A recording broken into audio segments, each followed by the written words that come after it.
സ്നേഹനിധികളായ ആത്മാന്വേഷകരെ, സൂഫി സാധകരെ, ഇന്ന് വിശുദ്ധ ഖുർആനിലെ പ്രഥമ അധ്യായം അൽ ഫാത്തിഹയുടെ 3-ാമത്തെ സൂക്തം അർ റഹ്മാനി റഹീം എന്നതിനെക്കുറിച്ചാണ് പറയാൻ പോകുന്നത്. ബിസ്മില്ലാഹിർ റഹ്മാനിർ റഹീം എന്ന ആദ്യ സൂക്തത്തിൽ നമ്മളത് ചെറിയ രീതിയിൽ പറഞ്ഞു. അതിൻ്റെ ഒരു കൂടുതൽ സൂക്ഷ്മമായ, കൂടുതൽ ആഴത്തിൽ കുറച്ചുകൂടി നമ്മുടെ ബോധതലത്തെ സഞ്ചരിപ്പിക്കാൻ, നമ്മുടെ ഹൃദയഭാവത്തെ, നമ്മുടെ ആത്മവിചിന്തനങ്ങളെ ആ വചനധാരയുടെ ആഴങ്ങളിലേക്ക് കൺതുറക്കാൻ സാധിക്കുമെങ്കിൽ ഈ സംസാരം ധന്യമായി. അർ റഹ്മാൻ എന്നതിന് സാമാന്യ പരിഭാഷകൾ, പാരമ്പര്യ മൊഴിമാറ്റങ്ങൾ പറയുന്നത് കാരുണ്യവാൻ, അർ റഹീം എന്നത് കരുണാനിധി. കരുണയുടെ 2 ഭാവങ്ങളെ മലയാള ഭാഷയിലോ മറ്റ് ഇംഗ്ലീഷ് ഭാഷയിലോ മറ്റ് ഭാഷകളിലെല്ലാം കരുണയുടെ പര്യായങ്ങളായ അനുഗ്രഹത്തിൻ്റെ, കൃപയുടെ, കൃപ എന്നത് നല്ലൊരു വാക്കാണ്. റഹ്മത്തിന് അതിൻ്റെ 2 ഭാവങ്ങളെ പ്രതിനിധീകരിക്കുന്നു. അതിന് സാധാരണയായി അതിൻ്റെ ബാഹ്യ നിയമതലത്തിൽ അർത്ഥം പറയുന്നത് പ്രാപഞ്ചികതയിൽ വഴിപ്പെട്ടവർക്കും വഴിപ്പെടാത്തവർക്കും ഒരുപോലെ ഗുണം ചെയ്യുന്നവൻ, അതാണ് അർ റഹ്മാൻ. അർ റഹീം എന്നത് വഴിപ്പെട്ടവർക്ക് മാത്രം ഗുണം ചെയ്യുന്നവൻ പരലോകത്ത് എന്നാണ് സാമാന്യമായി. അതിനെ ആ പാരമ്പര്യ അർത്ഥത്തെ ഉൾക്കൊണ്ട് തന്നെ ആധ്യാത്മിക തലത്തിൽ ഇതിൻ്റെ ആഴങ്ങൾ അർ റഹ്മാൻ അർ റഹീം എന്നതിനെ സമീപിക്കുകയാണ് സൂഫി ഭാഷ്യം.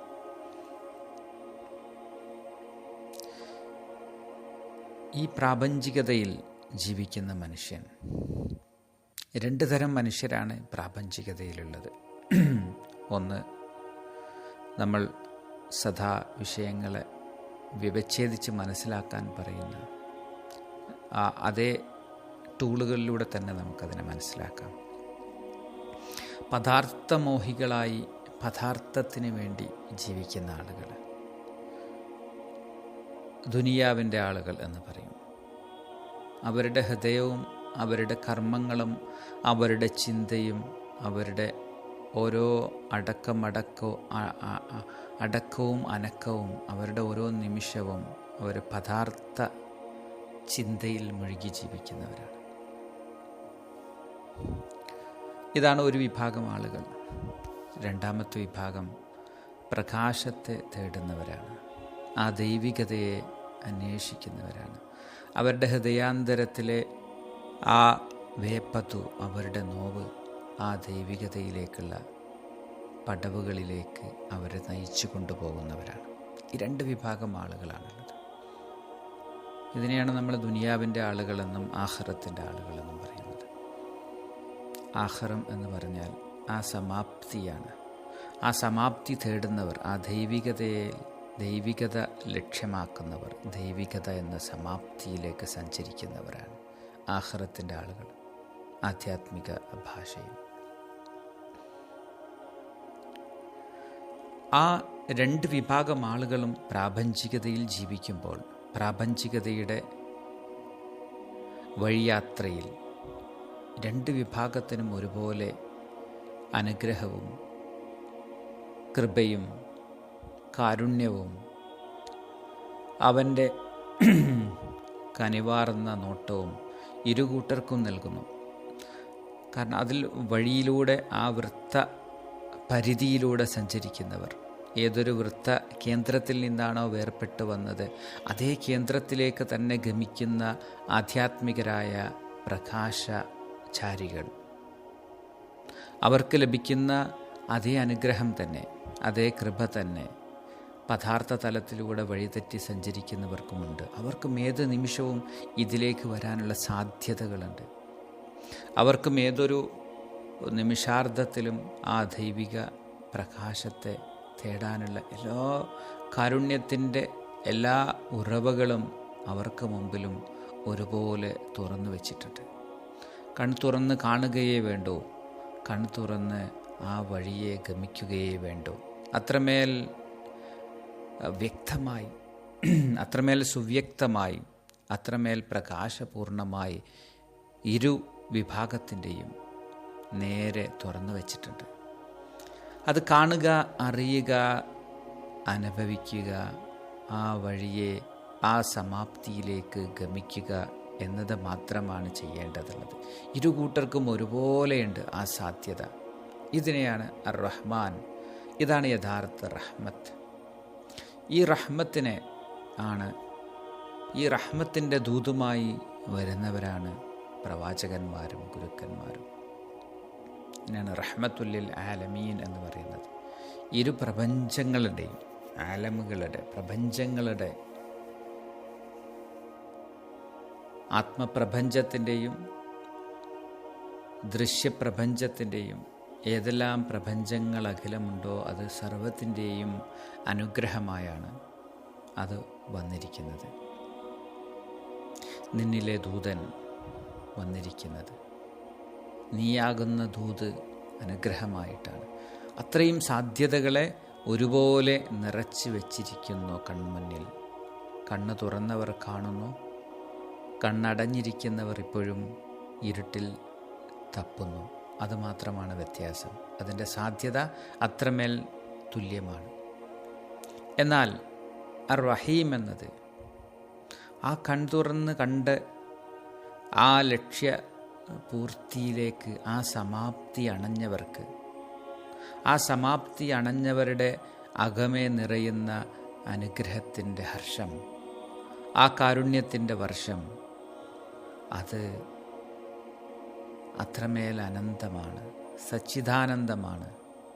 അവൻ്റെ സത് ചിത്ത് ദേഹവും മനസ്സും അവൻ്റെ സർവവും ആ ആനന്ദത്തിൻ്റെ ഹർഷം അനുഭവിക്കുന്നു. അതാണ് കരുണയുടെ മൂർത്തിമത് ഭാവമായ കൃപയുടെ ആകാശ ഹർഷമാണത്. അത് ആ പ്രകാശപൂർണത സാക്ഷാത്കരിച്ചവർക്ക് മാത്രമുള്ളതാണ്. ആ പ്രകാശപൂർണത ഹൃദയത്തിൽ അനുഭവിച്ചവർക്ക് മാത്രം അറിയാൻ കഴിയുന്ന കൃപയുടെ കൈവഴികളാണത്. അത് സാമാന്യമായ പദാർത്ഥ തലത്തിൽ സഞ്ചരിക്കുന്നവർക്ക് അത് ആ അനുഗ്രഹത്തെ അവരിലേക്ക് എത്തുകയില്ല. ഈ രണ്ട് തരത്തിൽ ഈ അനുഗ്രഹത്തെ അറിയേണ്ടതുണ്ട്. പ്രാപഞ്ചികതയിൽ ഒരുപോലെ സാധ്യതയുടെ അനുഗ്രഹങ്ങൾ, ഒരുപോലെ കൺമുന്നിൽ ആ പ്രകാശ അനുഗ്രഹം സദാ നിറച്ചു വച്ചിരിക്കുന്നു. എന്നാൽ ആധ്യാത്മിക ആ സൂക്ഷ്മ പ്രപഞ്ചത്തിലേക്ക് പ്രവേശിക്കുമ്പോൾ ആ സമാപ്തി അറിഞ്ഞവരുടെ വഴി എന്നത്, അവരുടെ അനുഗ്രഹ ഹർഷം എന്നത്, അവരിൽ നിറയുന്ന ആനന്ദ നിർവൃതി എന്നത്, ആ കരുണയുടെ ആ മഹാപ്രവാഹം ആ സമാപ്തിയിൽ അണഞ്ഞവർക്ക് മാത്രമുള്ളതാണ്. ഈ രണ്ട് അനുഗ്രഹത്തെ, ഈ രണ്ട് കൃപയുടെ രണ്ട് കൈവഴികളെ വളരെ സുവ്യക്തമാക്കി തരുന്ന രണ്ട് വാക്കുകൾ, അത് രണ്ട് ഇസ്മുകളാണ്, നാമങ്ങളാണ്. അർ-റഹ്മാൻ, അർ-റഹീം എന്നത് ആ ദിവ്യ നാമങ്ങളാണ്. ആ നാമങ്ങൾക്കകമേ മഹാപൊരുളുകൾ ഒളിഞ്ഞിരിക്കുന്നു. ആ പൊരുളുകളുടെ ഒരു ചെറു ഭിന്നിതം മാത്രമാണ് നാം ഇവിടെ പറഞ്ഞത്. ഇതിലൂടെ നമുക്ക് ആ ഇസ്മിൻ്റെ, ആ നാമത്തിൻ്റെ, ആ ദിവ്യനാമത്തിൻ്റെ ആഴങ്ങളിലേക്ക് അകമേ ആത്മനയനങ്ങൾ കൊണ്ട്, നമ്മുടെ ഹൃദയനേത്രങ്ങൾ കൊണ്ട് അതിൻ്റെ ആഴങ്ങളിലേക്ക് കൺമിഴിക്കാൻ ശ്രമിക്കാം. എല്ലാവരോടും സ്നേഹം.